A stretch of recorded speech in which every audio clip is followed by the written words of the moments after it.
Hi అందరికీ, ఎలా ఉన్నారు? నేనైతే సూపర్బ్ ఉన్నా అండ్ మీరు కూడా బాగుండాలని అనుకుంటున్నా.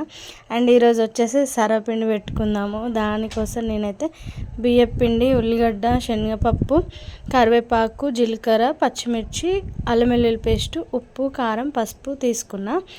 అండ్ సర్వపిండి ముందుగా ఒక బేషన్ అయితే తీసుకొని దాంట్లోకి తీసుకున్న బియ్యం పిండి కూడా వేసుకోండి. బేషన్ తీసుకోవడం వల్ల మనకు కలుపుకోవడానికి కూడా మంచిగా వీలుగా ఉంటుంది అన్నమాట. దాంట్లోకి 1 టేబుల్ స్పూన్ కారం, కొద్దిగా ఉప్పు, పసుపు, అల్లం వెల్లుల్లి పేస్ట్, తర్వాత నేను 2 పెద్ద సైజు ఆనియన్స్ తీసుకున్నా. అండ్ వాటిని మంచిగా స్లైసెస్ లాగా అనుకొని వేసుకోండి. తర్వాత దాంట్లోకి గంట ముందు నానబెట్టుకున్న ఒక పిడికడు శనగపప్పు, అండ్ శనగపప్పుకు బదులుగా కొందరు పల్లీలు కూడా వేసుకుంటారు, అది మీ ఇష్టం. తర్వాత ఒక 5 రెబ్బల కరివేపాకు, కొంచెం జీలకర్ర అండ్ ఒక పచ్చిమిర్చి తీసుకున్నాను నేను. అంతే, మంచిగా కలుపుకోండి ఫస్ట్ పిండిలో అవన్నీ కలిసేలాగా. తర్వాత కొన్ని నీళ్ళు వేసుకుంటూ కలుపుకోండి. ఒకటేసారి ఎక్కువ వేసుకున్నా కూడా పిండి మొత్తం మెత్తగా అయిపోతుంది. సో కొన్ని వేసుకుంటూ మంచిగా పిండిని అయితే కలుపుకోండి. ఒకసారి కలుపుకున్న తర్వాత ఉప్పు, కారం కరెక్ట్గా ఉన్నాయో లేవో చెక్ చేసుకోండి. తర్వాత ఒక కడాయి తీసుకొని దాంట్లోకి ఆయిల్ వేసుకోండి.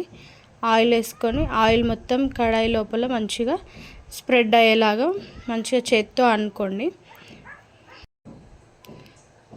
మంచిగా స్ప్రెడ్ అయిన తర్వాత కొద్దిగా మనకి ఒక ముద్దలాగా తీసుకొని మంచిగా కడాయికి ఒత్తేసుకోండి, సర్వపిండి అప్పాలాగా.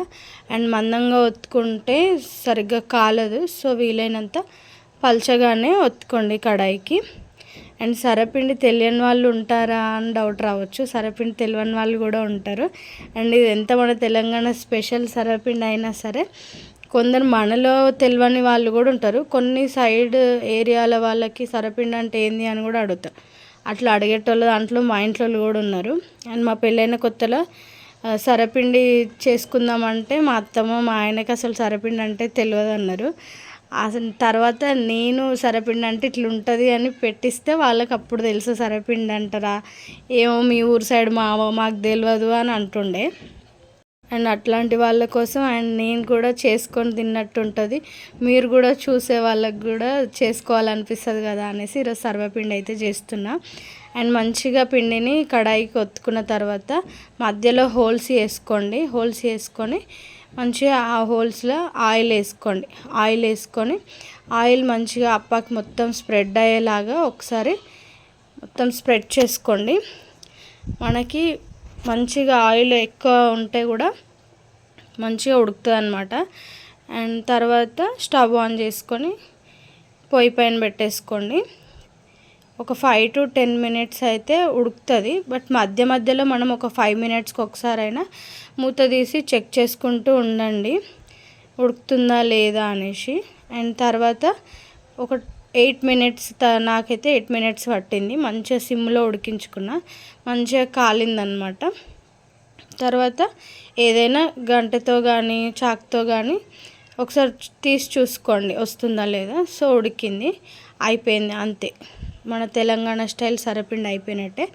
తర్వాత మిగతా పిండిని కూడా సేమ్ ఫస్ట్ దానిలాగానే కడాయికి ఆయిల్ అప్లై చేసుకొని పిండిని తీసుకొని మంచిగా కడాయికి ఒత్తుకొని ఆయిల్ వేసుకొని మళ్ళీ ఒక 5 to 10 minutes ఉడికించేసుకుంటే సరిపోతుంది.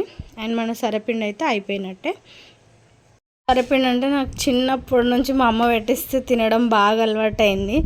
అండ్ నైట్ పెట్టుకొని పొద్దున్నే స్కూల్కి వెళ్ళేటప్పుడు ఆ సర్వపిండి బ్యాగ్లో పెట్టుకొని కూడా తీసుకుపోతుండే. ఛాయ్లు వేసుకొని తింటే కూడా బాగుంటుంది సర్వపిండి. ఎవరైనా ట్రై చేయండి, నైట్ పెట్టుకొని పొద్దున ఛాయ్లు వేసుకొని తినండి, చాలా అంటే చాలా సూపర్ టేస్ట్ ఉంటుంది. అండ్ మంచిగా ఉడికిందా లేదా ఒకసారి చెక్ చేసుకుంటూ ఉండండి, లేదంటే మాడిపోయే ఛాన్స్ ఉంటుంది. ఫైనల్గా మన సర్వపిండి అయితే అయిపోయింది. సర్వపిండి అంటారు, సరపిండి అని కూడా అంటారు. అది ఒక్కో సైడ్ ఒక్కోలాగా. అండ్ నా వీడియోస్ కనుక మీకు నచ్చినట్టయితే లైక్ చేయండి, షేర్ చేయండి, సబ్స్క్రైబ్ చేసుకోండి. And thank you so much. Hi అందరికీ, ఇది వచ్చేసి ఈవినింగ్ వ్లాగ్ అనమాట. అండ్ గోపిచంద్ గారిని చూసిన అసలు ఎక్స్పెక్ట్ చేయలేదు చూస్తామని. అండ్ ఎక్కడ అంటే మా ఇంటి పక్కనే ఉన్న హెచ్ఎంటీ గ్రౌండ్లో షూటింగ్ జరుగుతుంది గోపిచంద్ గారిది. సో అక్కడికైతే వెళ్దామని వెళ్తున్నాం. షూటింగ్ అని చెప్పి ఏదో అడవిలోకి తీసుకెళ్తున్నా అనుకోవద్దు. అండ్ ఇక్కడ ఉన్నాయి కదా, ఇవి క్రెయిన్స్ అన్నమాట, షూటింగ్కి సంబంధించినవి. సో 4 days నుంచి జరుగుతుంది, కానీ జనాలను అయితే అలో చేయట్లేరు. జనాలను కూడా వాళ్ళే తీసుకొచ్చుకుంటారు అనమాట. ఒక పెద్ద పెద్ద 5-6 బస్సుల నిండా జనాన్ని తీసుకొచ్చుకొని షూటింగ్ పర్పస్. తర్వాత ఇక్కడ నుంచి రైట్కి తీసుకున్న తర్వాత ఇక్కడ నుంచి స్టార్ట్ అనమాట. ఇక్కడ నుంచి లోపల మొత్తం జనాలే, ఇంకా షూటింగ్కి సంబంధించిన వాళ్ళు. అండ్ అక్కడి వరకు అయితే వీడియో తీయగలిగిన, కానీ ఆ తర్వాత షూటింగ్కి సంబంధించిన క్లిప్స్ అయితే అస్సలు ఫోనే తీయనియట్లేరు. సో కొన్ని ఫొటోస్ అయితే దొంగలాగా తీసినా కానీ వీడియో అయితే తీయనియట్లేరు. అండ్ లైవ్లో గోపిచంద్ గారిని చూడడము అండ్ షూటింగ్ చూడడం అయితే భలే అనిపించింది ఎక్స్పీరియన్స్. ఫస్ట్ టైం నేను ఒక ఆర్టిస్ట్ని కానీ హీరో అట్లా చిన్న చిన్న ఆర్టిస్టులను అసలు ఎప్పుడు నేను ఇంతవరకు ఎవరిని చూడలే. అండ్ ఫస్ట్ టైం గోపిచంద్ గారిని చూసిన. అండ్ ఇంకొక 2-3 కూడా చూసినుండే. అండ్ ఎవరు అంటే నరేష్ గారు అని ఉంటారు కదా, మహేష్ బాబు వాళ్ళ అన్నయ్య, ఆయన. అండ్ ఇంకా ఒక 2-3 చిన్న చిన్న ఆర్టిస్టులు, ఇంకో హీరో వాళ్ళు అందరూ ఉన్నారు. బట్ ఫొటోస్ అట్లా దిగనీయలేదు, వీడియోస్ కూడా తీయనీయలేదు. సో ఇక్కడ నుంచి ఇక్కడికి లాస్ట్ అన్నమాట. షూటింగ్ వచ్చేసి ఫారెస్ట్లో ఫైట్ సీన్స్ అన్నమాట.